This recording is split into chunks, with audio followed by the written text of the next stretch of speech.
Et en parlant d'élections communales, elles se rapprochent et les enjeux sont nombreux. Notre série Ma Ville nous emmène aujourd'hui à Liège. 700 000 habitants, si on compte la périphérie. C'est la cité la plus importante de Wallonie. Et un des défis des autorités, c'est le logement. À côté des projets neufs, il y a l'immobilier vieillissant qu'il faudra bien rénover. Liège, où les locataires d'ailleurs sont de plus en plus nombreux. Immersion tout de suite avec Julie Rans, Arnaud Vernier, Valentin Temmerman, Patrick Destiné, Bertrand Leroy et Benjamin Verporten. Voici l'un des nouveaux projets immobiliers sur le territoire de la ville de Liège. D'ailleurs, à Liège, on en trouve 40, ce qui fait de la cité ardente la ville avec le plus de projets du genre en Wallonie. Mais le logement à Liège, c'est aussi ça, des vieux bâtiments. 80% du bâti de la ville de Liège a plus de 50 ans.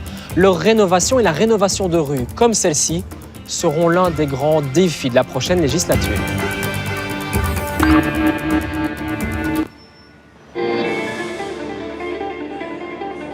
Liège, c'est ma ville. J'y vis et j'y travaille comme journaliste. Je m'appelle Benjamin Verporten et ces dernières années, j'ai assisté à la transformation du centre. Des places sont rénovées, des projets immobiliers ont poussé. Et tous rencontrent un certain succès. Voilà, là on est au milieu de votre projet, c'est ça? Oui, on est vraiment au cœur du projet Paradis Express qui se compose de 5 résidences principales. Donc on avait 115 appartements, je dis on avait car il nous en reste à peine 10 aujourd'hui en vente, ça en l'espace de 2 ans. Et dans ces appartements, on retrouve Pierre-Yves, un des premiers acheteurs. C'est d'abord la localisation, parce que le quartier des Guillemins est un quartier qui est vraiment en plein renouveau. Enfin, il y a le tram qui doit arriver. Ben voilà, le fait qu'il y ait une gare juste à proximité avec des enjeux de mobilité qui, à l'avenir, seront de plus en plus importants, c'était aussi quelque chose d'essentiel pour nous. Et puis le neuf, c'est pas de travaux avant longtemps. Autant d'avantages qui ont un coût.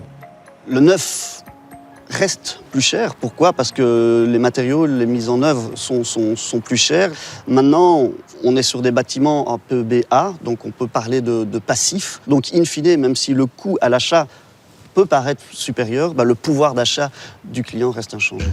Un appartement neuf à Liège, c'est comme à Namur. Environ 3 000 € le mètre carré. C'est nettement moins qu'à Bruxelles, mais plus cher qu'à Charleroi. Des prix trop élevés pour les Liégeois que nous avons rencontrés. C'est un peu cher, 450 000 €, 400 000 € pour un appartement, c'est cher. Entre 300 et 400 000 €. C'est cher, c'est très cher. Ça devient impayable pour le commun des mortels, je vais dire. Reste alors le bâti existant.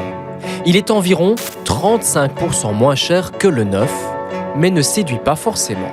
On aimerait bien acheter un appartement. S'il y a des travaux, moi je ne veux pas. Car la facture peut vite grimper.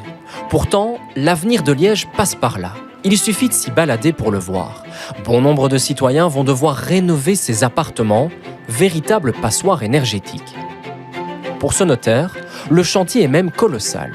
La difficulté, c'est que l'immobilier liégeois, un peu comme tout l'immobilier en Belgique et en Wallonie en particulier, c'est que ce sont des appartements qui datent des années 60, 70, voire parfois entre les deux guerres, qui va nécessiter évidemment une rénovation très importante au niveau énergétique.